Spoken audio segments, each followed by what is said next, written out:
আমি বুঝতে পারিনি যে এরকম ভাবে আমার লাইভে আসতে হবে।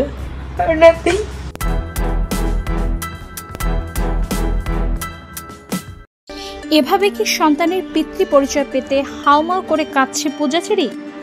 যেভাবে কেঁদেছিলেন অপু বিশ্বাস ও বুবলি। হঠাৎ ক্যামেরার সামনে সন্তান নিয়ে হাজির হলেন ঢাকাই সিনেমার নায়িকা পূজাচেরি। এখন প্রশ্ন হলো, সন্তানটি কার? মনে হচ্ছে যে কুয়ার ভেতরে কেউ ফেলে দিয়েছে, সবুরে মেওয়া ফলে, তো একটু সবুর করাই ভালো। পূজার কোলে বাচ্চা দেখে অনেকের প্রশ্ন, এটা কি শাকিব খানের বাচ্চা?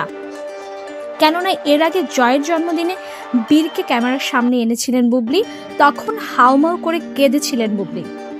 ওর দায়িত্বটা নাও, ওকে টেক কেয়ার করো বাবা হিসেবে ওর সাথে।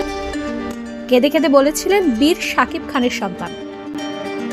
পূজাচেরির কোলে বাচ্চা নিয়ে ক্যামেরার সামনে আসার নতুন গুঞ্জন সৃষ্টি হয়েছে। কেননা এভাবে একদিন অপু বিশ্বাস ও জয়কে নিয়ে ক্যামেরার সামনে হাউমাউ কেঁদেছিলেন। অপু বিশ্বাস জয়ের পরিচয় দেন বাবা ঢাকাই সিনেমার সুপারস্টার শাকিব খান, কিন্তু সবকিছুর মধ্যে শাকিব খানের নতুন প্রেমিকা হিসেবে পূজাচেরি নামটাই উঠে আসে। বলে কিনা আমি জানি না, বাট আমার কাছে মনে হয় ওটা ভালো লাগা।